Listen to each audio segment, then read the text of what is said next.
So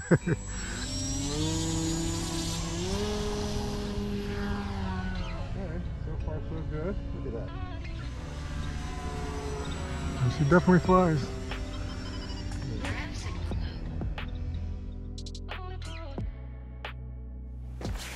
What is going on? This is Altone, and today I wanted to share with you the first flight of my Wright Flyer 40T. I'm gonna share with you the flight first, and then we'll come back and I'm gonna tell you a few things that I learned in the process of setting this plane up and some of the products that I actually used in order to get it running.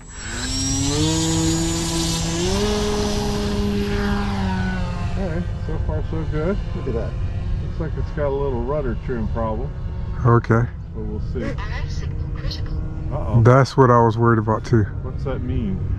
That it's got a low signal for some reason. On the radio signal's low. You probably need to rotate your antennas up. Can you rotate these antennas up a little for me? Al? Yeah. Will they go up any towards me? Yeah. RF signal low.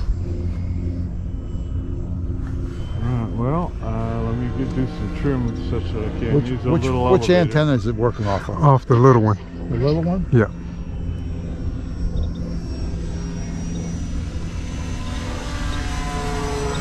And she definitely flies. RF signal low. Needs some elevator trim that we may have run out of on here. Now we're all right. RF signal critical. So that was bugging me because when I did my range test on the ground, that's about how far I was getting away from it. Oh dear. RF signal critical. Alright, well I'm gonna proceed to try to land then. Okay. We're doing some trimming here. Everything is RF signal critical. it's kind of unusual that it would do that when it's right next to you. Oh yeah? I looked it up. Oh, okay. I can't tell about the rudder right now. RF signal critical. Flies just like you flew before. Yeah. It Look at that. is beautiful. Okay, I ran out of elevator landing. So Okay. You were pretty far up too. let's see. Let me see. This is Rate profile 3. Rate profile 2. Rate profile 3. Yeah, 3 should give it a three little is bit high more. rate? Yeah. yeah. You're gonna need a little more elevator. Okay. Engine off, and I don't know what's going on with the signal, but it flies Right. well enough. You should probably trim a little up elevator into it when you adjust it, and Okay. then when you move the move the control horn if we can to the Okay. more sensitive, and then put a little up trim in it mechanically. Okay. Just so, and then we'll have to zero that back out again. Well, I'll hold Right. that. You go get the airplane. Yep. You got you on your knees, Use a Spectrum receiver, right? Yes. Okay. but it's one of those antennaless ones. Right. Yeah, exactly. That's what he said. There's no antenna on it. But it should have longer range than that. Right. All right, I'm going to turn Yeah. this back over to you while Okay. I look at the back end here. Just Okay. To see what we got. So. See, I trimmed it up a little bit. It's already on the most Unhook- sensitive. Unhook your battery, I guess. Yeah. Oh, unless you're gonna.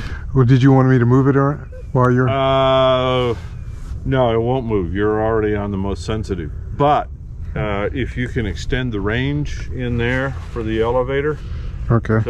if it's at 100%, put it up to 130% or something like that, and then let's make sure that Elevator. we get full motion when you go to mid or high rates. Yeah.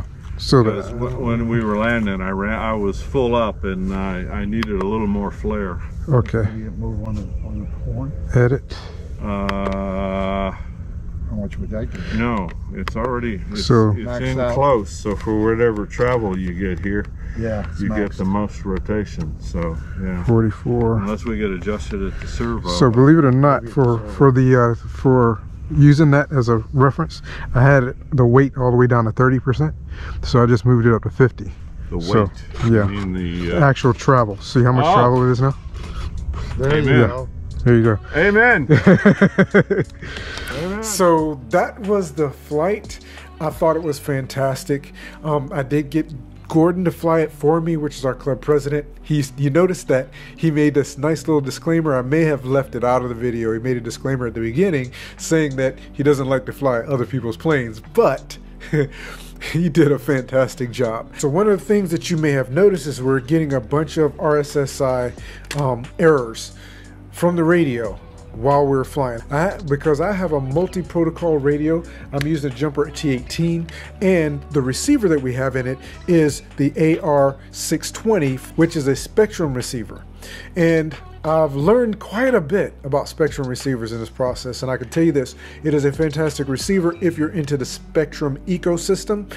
But in the future, I'm gonna leave this receiver in, but in the future I'll be getting, most likely we'll be getting different receivers that I'll be using. The first thing that I learned is the telemetry back to the radio from a Spectrum receiver is a short range telemetry, and the multi-protocol radio that I'm using does not pick up that, and it actually sees it as a low signal. So what ends up happening is I get a bunch of false readings as far as my radio connectivity. So I end up having to turn that off, and I did some research to figure that out. So I turned that off in the radio, and then what you're going to do is you're going to actually want to manually go out and do a really good range test to make sure that you have good connection when you go out to the field to fly. And for that reason, I probably will not be using Spectrum receivers in any of my other planes in the future. It's not because they're not great receivers, it's just because they don't talk well with the multi-protocol radios. So you lose your telemetry when you do that. If you want telemetry, you can go with a Spectrum radio and Spectrum receivers, or you can just choose another receiver like a FreeSky or FlySky receiver that will work better with the multi-protocol radios, which is what I plan on doing. So one of the other things I learned is when you're using any type of plane, especially when you buy these kits, this is a very old balsa kit. But for this kit, there are expected degrees of deflection of each of the control surfaces that they recommend. So what I did was I made this out of foam board. This is a nice little gauge because I didn't have one to actually gauge my deflection. I made this out of foam board and marked it aileron, elevator, and rudder to give the amount of deflection that they say you should have on each one of the surfaces, and I used that to gauge how much deflection, and then it made adjustments in my radio for that. As we're out flying, one of the things that Gordon actually recommended once we brought it back in and we're making some adjustments was to increase the deflection on the elevator specifically, because he felt like he didn't have enough. That was a great landing, but he felt like he lost or ran out of elevator authority on the landing.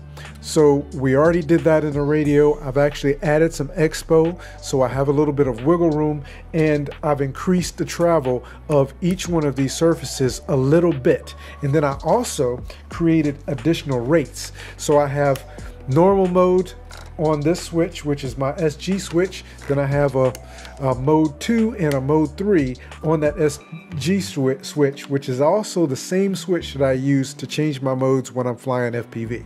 And so that works out perfectly, so I can get a little bit more deflection with each one of those modes. If I'm on the ground, I can move it all the way forward, and that will allow me to be able to steer the plane a little bit more aggressively when I'm taxiing in the mode 3. So should be able to fly fine in mode 2, and it seems that the plane had enough power to actually possibly do a few maneuvers and whatnot. So what I'm going to be doing is going out in this coming week, flying myself, try to get my first personal maiden flight in with this plane, gaining my experience and whatnot. So thank you so much for coming and checking out this plane with me. I plan on putting additional information here. I also have the Tutor on the way, the FD Tutor on the way, and I'll be working on putting electronics in a glider, which I'll be sharing on this channel very soon. So thank you so much for coming and hanging out with me. I really appreciate it. I do have some links down in the description of this video, so do go and check those out. Thank you again for coming and hanging out with me. Have an absolutely fantastic day, and I look forward to seeing you again in a future video.